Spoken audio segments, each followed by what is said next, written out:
Hi guys, welcome back to the Concept Yatra classes, and in the last lecture we have covered AP, in which we have done exercise 5.2 up to I guess question number 11, and today we will complete the exercise by solving all other. I guess there is 20 questions in the exercise. Now we will do remaining 8 questions. If you are facing any problem in the last lecture, and if you are having any confusion in the previous video in which I covered the questions related to AP, then please let me know. I'll try to give you the solution. Please let me know in the comment section.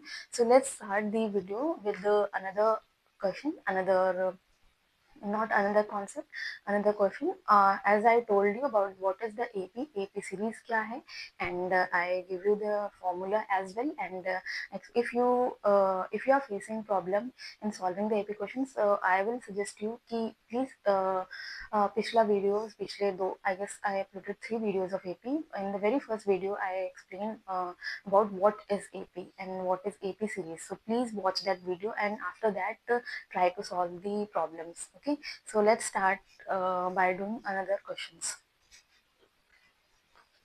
Please take your notebooks, and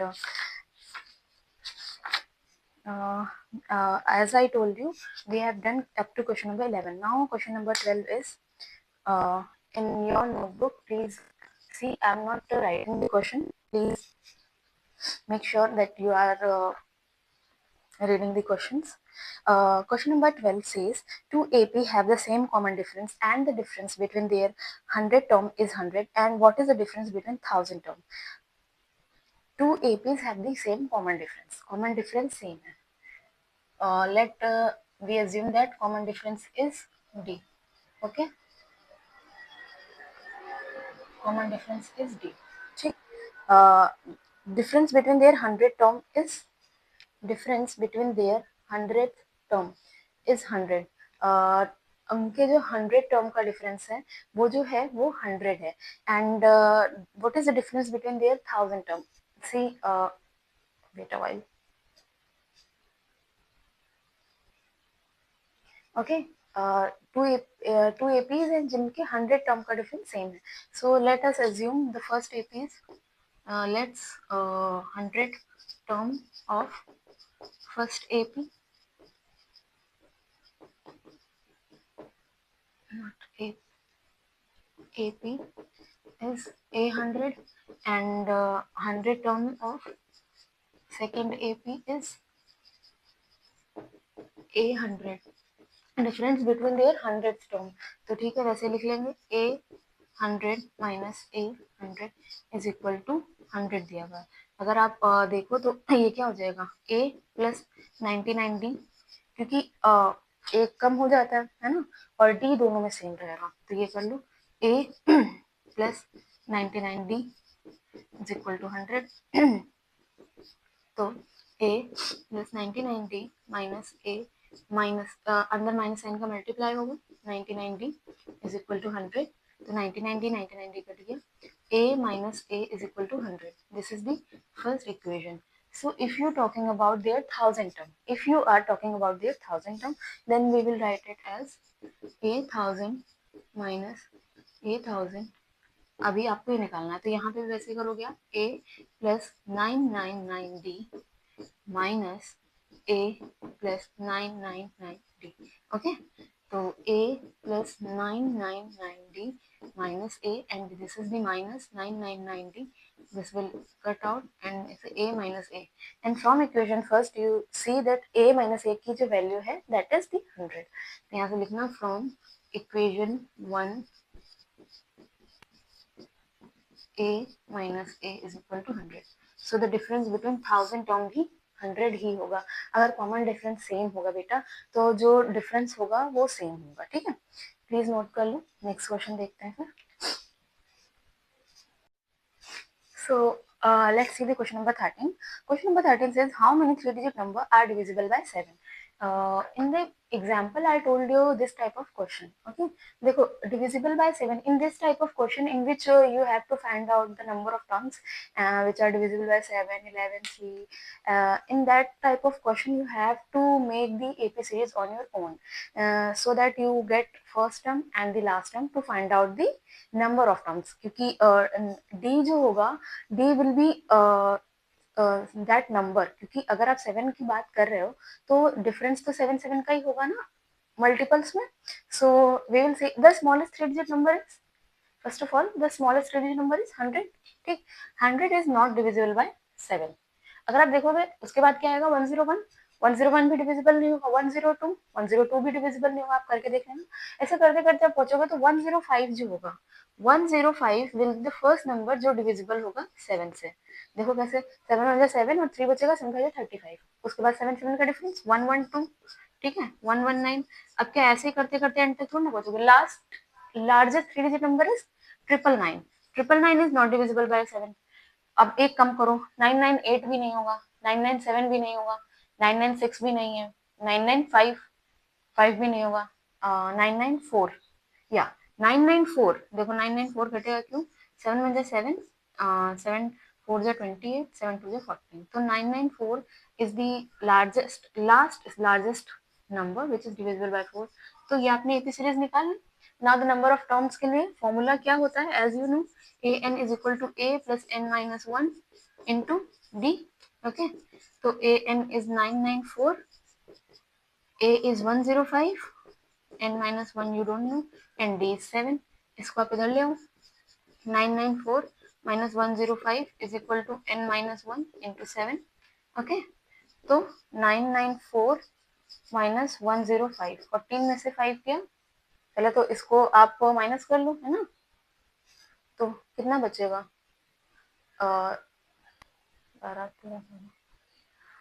7 2 9, है ना. और यहाँ बचा 8, और 9 में से 8, 9 में से 1 गया 8.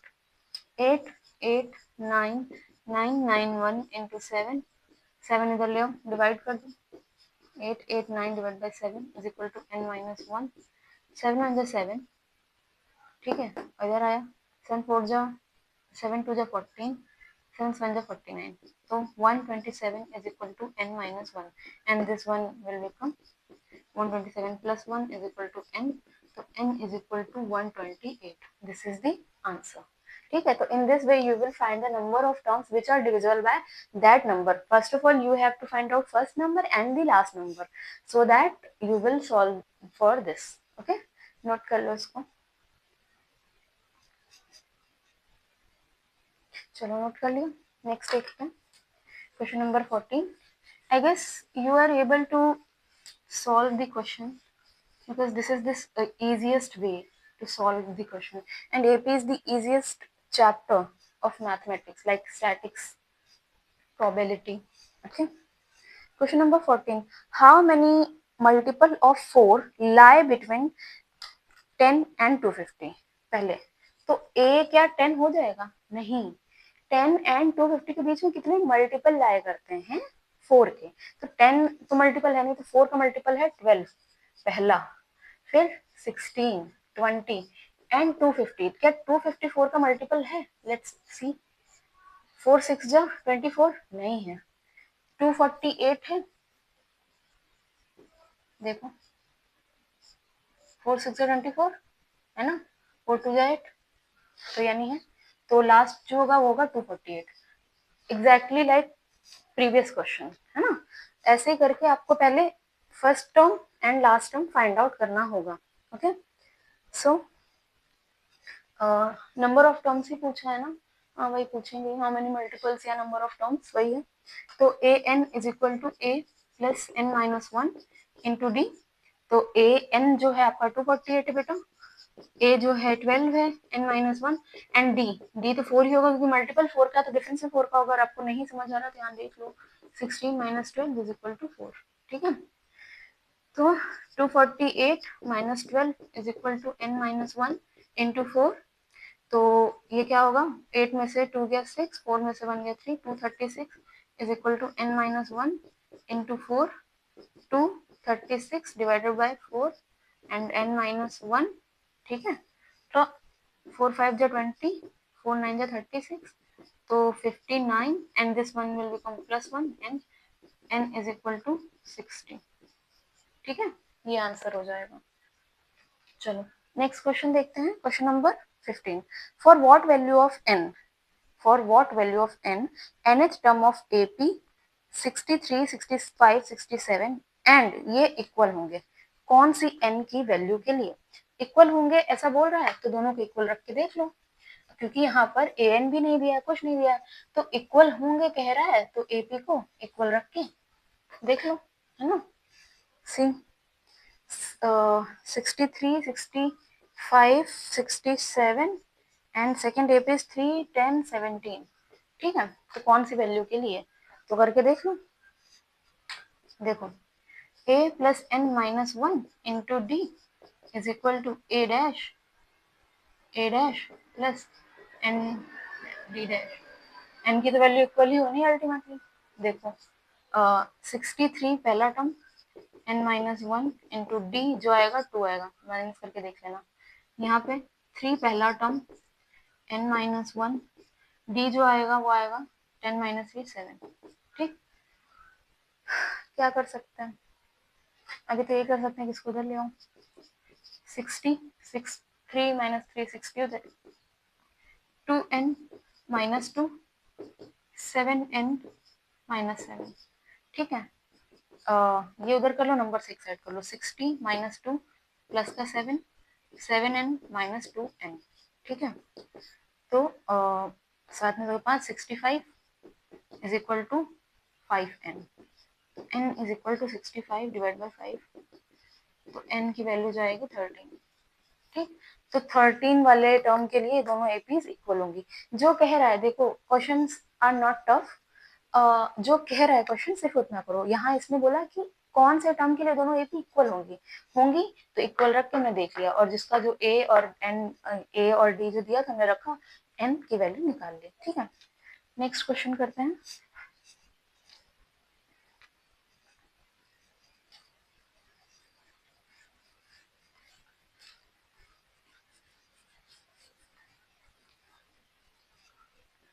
Question number 16. Determine the term AP whose third term is 16. Third term दिया है, थर्ड टर्म यानी कि a प्लस 2d जो दिया है वो 16 दिया है। Seventh term exceed the fifth term by 12. Seventh term exceed the 12 fifth term by 12 यानी कि ये, ठीक है। AP निकालनी है यहाँ पे, ठीक। ये करना है, इसमें क्या करोगे, इसमें कुछ भी बहुत न्यू नहीं करना है। देखो इसको लिखो a plus 60 a plus 4d plus 12, okay. तो in this case yeah, so this a and a will cancel, 6d minus 4d is equal to 12, then 2d is equal to 12 and d will be 2. If you find d, then from this equation you will find a plus 2d is equal to 16, a plus 2 into 2 is equal to 16, a is equal to 16 plus 4 is equal to 16, a is equal to 16 minus 4 is equal, a is equal to 12, ठीक है। तो AP क्या हो जाएगी, 2 का difference कर दो 12, then 2 14, then 2 16, then 18. This is the required AP. So the main thing is you have to find the common difference and the first term so that you will find the AP. Please note down this.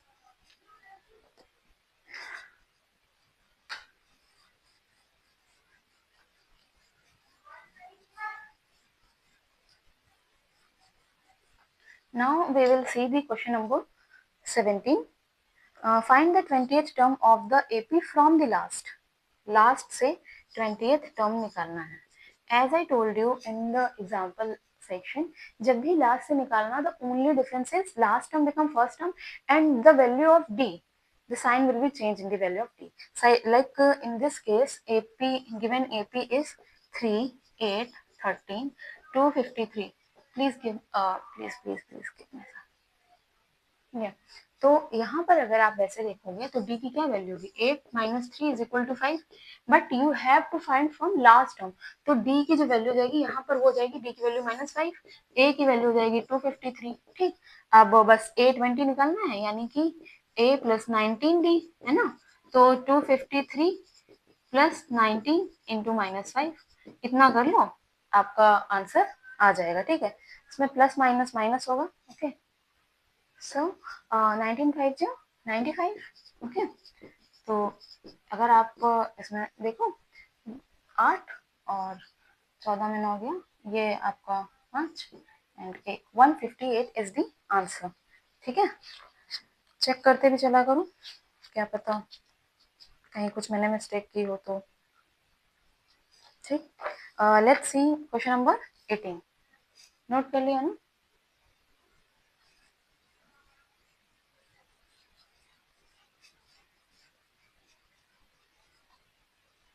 Question number 18. Sum of fourth and the eighth term of an AP is 24.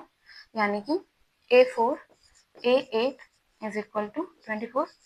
Sum of sixth and the 10th term is 44. Find the first three term. यानी कि पहले आपको भाई AP निकालनी पड़ेगी, फिर आप करोगे। सिंपल क्वेश्चन है, ऐसे इसमें कोई बहुत प्रॉब्लम नहीं, सिंपल क्वेश्चन है। ठीक है, तो देखो A4 प्लस A8 यानी A plus 3D a plus 7d is equal to 24।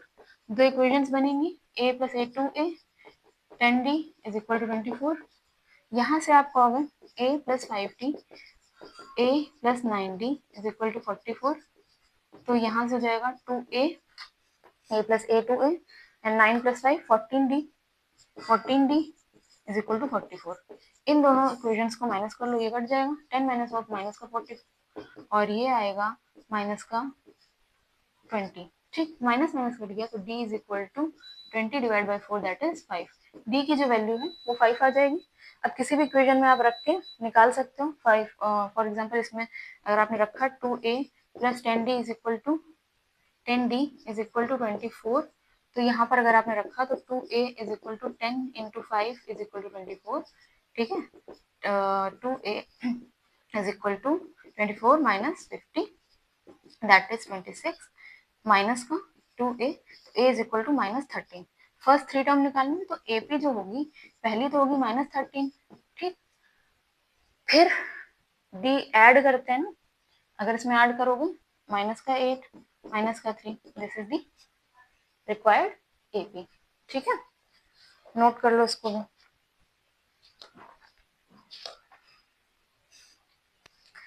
Next देखते हैं क्वेश्चन नंबर 19।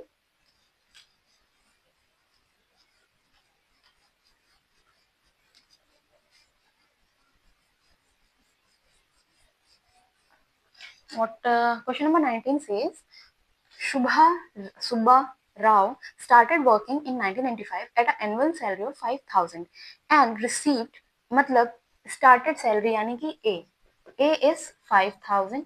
ठीक, received an increment of 200 each year, that is D की वैल्यू 200 है।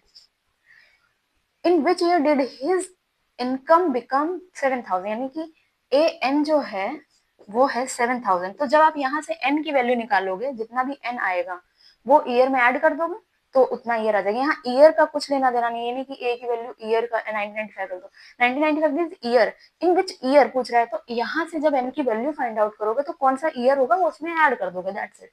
देखो an is equal to a plus n minus 1 into d. an is 7,000, a is 5,000 plus n minus 1 into 200, ये इधर आएगा subtract होगा 2000, n minus 1 into 200, ये इधर आके डिवाइड होगा 2000 डिवाइड बाई 200। ठीक है, तो 10 n माइनस 1, तो n is equal to 10 plus 1 यानी 11 ईयर्स, आफ्टर 11 ईयर्स, है ना, सही है मैंने, हाँ। तो 1995 था, 1995 में अगर आप 11 ईयर्स जोड़ोगे 2006। ठीक है, ये होगा इसका आंसर। 11th ईयर लिख लो या फिर उसमें ईयर ही ऐड करके बता दो, ये दोनों ही सही है। 11th ईयर तो आंसर होगा ही, उसके बाद ये नोट कर लिया। चलो नेक्स्ट क्वेश्चन देखते हैं, next and last question.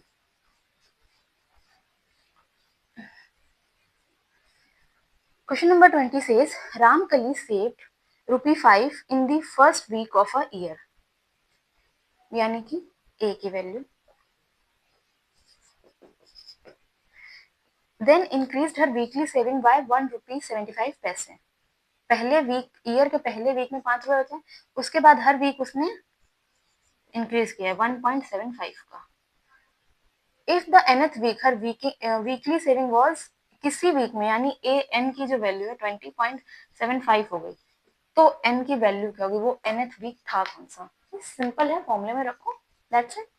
A N is equal to A plus N minus one into d. A n 20.75, a is 5, n minus one into d 1.75। ठीक, इसको इधर लाओ, 15.75 हो जाएगा directly. n minus one into 1.75। आप में से कई लोगों को ये पॉइंट वाला बहुत टफ लगेगा, कुछ टफ नहीं है। इक्वल इक्वल पॉइंट पे डिस्टेंस है, इक्वल डिस्टेंस पॉइंट है, यहाँ से ये पॉइंट था, यहाँ से ये n माइनस वन, तो ये हो गया 1575 175। ठीक है, n माइनस वन, कट करो उसको, 5 3 जा 15, 5 5 जा 25, 5 6 जा 15, 5 1 जा 5 और 5 5 जा 25, फिर 7 5 जा 35, 7 4 जा 28, 29 30 31, 7 5 जा 35, 5 9 जा 45। तो n minus one is equal to 9, n की वैल्यू 10। 10th वीक में उसकी जो सेविंग होगी वो 20.75 पहुंच जाएगी। ठीक है, आई होप इतना समझ आया होगा। कुछ नहीं करना है, जो जैसे दिया हुआ है उसी को आपको देख के उसी में आंसर रख देना, दैट्स इट, इतना ही करना है। आई होप आपको ये सारे क्वेश्चन समझ आएंगे, बहुत इजीली आप इनको कर लोगे। ठीक है, अब हमने 5.2 कर ली, इसके बाद हम सिर्फ एक कॉन्सेप्ट और बचा है कि सम ऑफ टर्म्स ऑफ एपी, सम वाला कॉन्सेप्ट देखेंगे, उसका फॉर्मूला क्या होता है, उसको अप्लाई कैसे करना है वो देखेंगे। ठीक है, I hope you like the video and you find it helpful for your board exam. So please like, share and subscribe, and don't forget to share this video with your friends who are preparing for the board exams, and best of luck for your board exams.